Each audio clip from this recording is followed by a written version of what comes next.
ते नाही अमेरिकेची. आता प्रधानमंत्री चाललेले आहेत अमेरिकेत प्रेसिडेंट ट्रम्प यांना भेटण्यासाठी.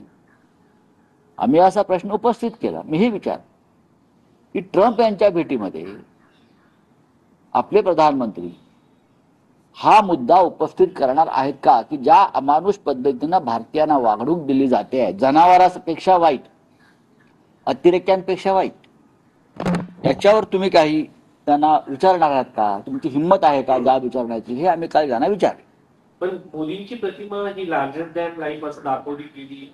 मोदी महाशक्ती आहे, महापुरुष. हो, पण काल पाहिलं ना महाशक्ती. काल 120 भारतीयांना ज्या पद्धतीनं साखळदंड आणि बेड्या घालून आणण्यात आलं, आपल्याच भारतीय भूमीवर उतरवलं, म्हणजे विमानातून आपल्या भारतीय भूमीवर उतरताना सुद्धा त्यांनी त्यांच्या बेड्या काढल्या नाहीत. हे आपल्या कायद्याचं उल्लंघन आहे. अमेरिकेच्या लोकांनी भारताचा कायदा हातामध्ये घेतला. अमेरिकन लष्करानं आणि त्यांच्या प्रशासनानं अमृतसरला उतरून आमचा कायदा हातामध्ये घेतला. आमच्यासाठी ते गुन्हेगार नाही आहेत, तुमच्यासाठी असतील. आमच्यासाठी ते अपराधी आहेत का? त्याने आमच्या भूमीवर काही गुन्हा केलाय का? नाही.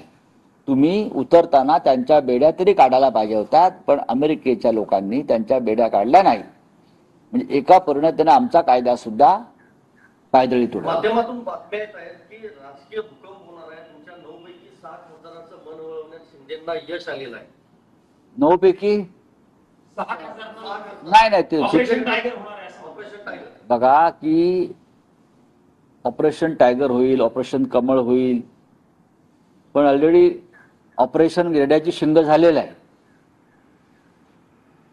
अशा अफवा पसरत आहेत. कालच आम्ही आमच्या संसदेतल्या कार्यालयाचं उद्घाटन केलं आणि आमचे सगळे खासदार उपस्थित होते. ते 9 आकडा चुकीचा सांगतात, 7 आकडा चुकीचा सांगतायत. त्यांनी पैकीच्या पैकी खासदारांचा आकडा घ्यायला पाहिजे. हा, ते कोणत्या गुंगीत आहेत हे त्यांनी एकदा समजून घेतलं पाहिजे. त्यांनी वैद्यकीय तपासणी पूर्ण केली पाहिजे स्वतःची, की ते कोणत्या गुंगीत आहेत हे लोक. आता 12:30 वाजता श्री राहुल गांधी पत्रकार परिषद घेत आहेत कॉन्स्टिट्यूशन क्लबला. आपल्याकडे माहिती आली असेल, आज 12:30 वाजता लोकसभेचे विरोधी पक्षनेते राहुल गांधी पत्रकार परिषद घेत आहेत आणि महाराष्ट्राच्या मतदार याद्या असतील, निवडणुकीत एकंदरीत जे घोटाळे झालेले आहेत त्या संदर्भात पुराव्यानिशी ते आपल्याशी चर्चा करणार.